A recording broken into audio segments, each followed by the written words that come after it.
ట్రిబులర్ లాంటి భారీ block buster తర్వాత ఎన్టీఆర్ నటిస్తున్న తాజా చిత్రం దేవర. జనతా క్యారేజ్ తర్వాత ఎన్టీఆర్ తో కొరటాల శివ తెరకెక్కిస్తున్న రెండో చిత్రం ఇది. జాన్వీ కపూర్ హీరోయిన్, సైఫ్ అలీ ఖాన్ విలన్ గా నటిస్తున్నారు. 2 భాగాలుగా తెరకెక్కుతున్న ఈ పాన్ ఇండియన్ సినిమాపై కూడా భారీ అంచనాలున్నాయి. తొలి భాగం ఈ ఏడాది ఏప్రిల్ 5న రిలీజ్ చేస్తామని చిత్ర యూనిట్ గతంలో పేర్కొంది. కానీ వాయిదా పడే అవకాశం ఉందని ఇండస్ట్రీలో టాక్ నడుస్తుంది.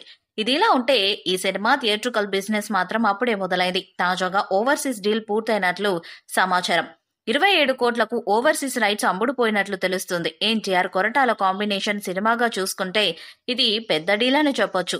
ఈ మూవీ సేఫ్ జోన్ లోకి వెళ్లాలంటే అక్కడ ఏకంగా $5.5 మిలియన్ వసూళ్లు రాబట్టాలి. ఇది పెద్ద భారమే. ఎన్టీఆర్ చివరి సినిమా అరవింద సమేత ఓవర్సీస్ లో $2.5 మిలియన్ దాకా కలెక్షన్లు తెచ్చుకుంది.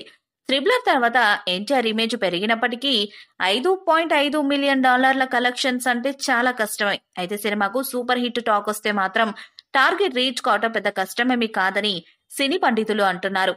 ఇటీవల విడుదలైన గ్లిమ్స్ తో దేవరపై భారీ అంచనాలు ఏర్పడ్డాయి. అదే స్థాయిలో సినిమా హిట్ అయితే మాత్రం ఓవర్సీస్ లో ఎన్టీఆర్ రికార్డు సృష్టించడం ఖాయం.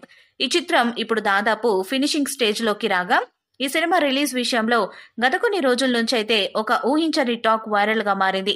దీంతో దేవర దాదాపు ఉగాది బరిలో తప్పుకుంది అని సినీ వర్గాలు కూడా కన్ఫర్మ్ చేశారు. అయితే ఇప్పుడు మరి కొత్త రిలీజ్ డేట్ ఏంటనేది ఆసక్తిగా మారగా మేకర్స్ ముందు పెద్ద సవాల్ ఎదురైంది. ఏపీలో ఎన్నికలు మూలాన రిలీజ్ డేట్ ని మార్చేలా వద్దా అనేది ఒకటైతే, రెండోది ఈ చిత్రం ఒకవేళ అప్పుడు వాయిదా పడితే ఎప్పుడు రిలీజ్ చేస్తారనేదే ప్రశ్న. దీనికి గాను ఈ చిత్రం అన్ని తిరిగి దసరా రేస్ లో రిలీజ్ చేస్తారన్నట్టుగా రూమర్స్ మొదలయ్యాయి. అప్పటికి వేరే సినిమాలు ఇంకా ఏవి ఫిక్స్ కాలేదు, కానీ అందుకే ఆ డేట్ లో సినిమాని లాక్ చేసుకుంటున్నట్టుగా కూడా రూమర్స్ వినిపిస్తున్నాయి. ఇక ఈ సినిమాలో జాన్వీ కపూర్ హీరోయిన్ గా నటిస్తుండగా సైఫ్ అలీ ఖాన్ కూడా నటిస్తున్నారు. అలాగే అనిరుద్ధ్ సంగీతం అందిస్తున్నారు. దేవర మూవీపై మీ అభిప్రాయాన్ని కామెంట్ బాక్స్ లో తెలియజేయండి. వీడియో మీకు లైక్ చేయండి, షేర్ చేయండి, కామెంట్ చేయండి. మరిన్ని అప్డేట్స్ కోసం మన ఛానల్ ని సబ్స్క్రైబ్ చేయండి. అలానే పక్కనే ఉన్న గట్టి సింబల్ గట్టిగా కొట్టండి.